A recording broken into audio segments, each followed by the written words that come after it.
Hari ke-20, Isnin, 26 Ogos 2024. Belajar ketaatan. Ibrani 5 ayat 8 hingga 14.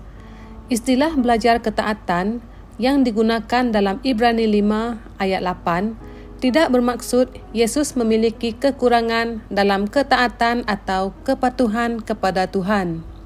Dalam konteks ini, istilah belajar lebih merujuk pada pengalaman hidup Yesus sebagai manusia di bumi dan penderitaannya selama menjalani misinya sebagai juru selamat.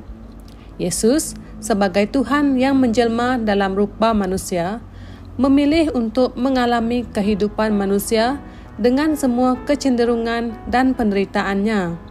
Melalui pengalaman tersebut, dia menjalani setiap aspek kemanusiaan, merasakan godaan, pencubaan, dan penderitaan seperti yang dialami manusia.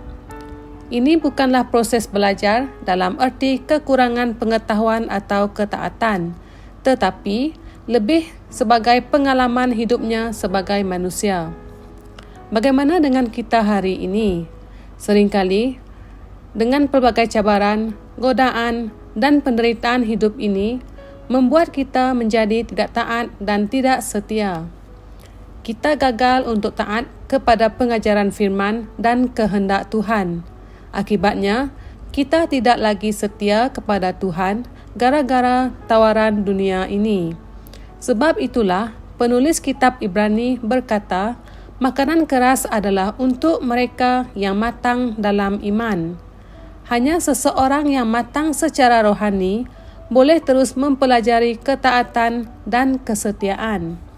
Renungkan, di tahun 2024 ini, sudah berapa tahun kita menjadi orang Kristen? Adakah kita masih mengambil susu rohani atau makanan keras rohani? Jika ditinjau dari sudut waktu, mungkin sepatutnya kita sudah menjadi guru atau teladan rohani kepada mereka Kristen yang masih bayi sekarang. Tetapi, jika kita tidak mahu taat dan setia pada firman dan kehendak Tuhan, maka kita masih tergolong sebagai bayi Kristen. Mari fikirkan bagaimana kita boleh terus bertumbuh dalam ketaatan kepada Kristus melalui pengalaman hidup kita.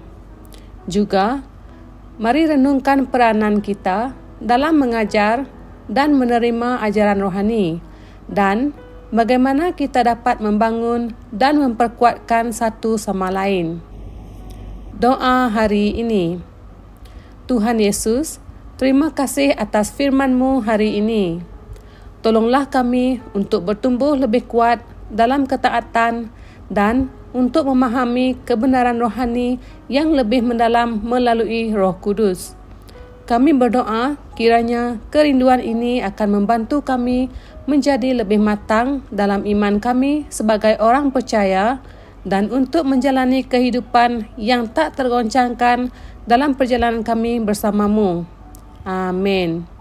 Berdoa agar Kementerian Sumber Asli dan Kelestarian Alam berusaha untuk memelihara alam sekitar kita dengan adanya pembangunan.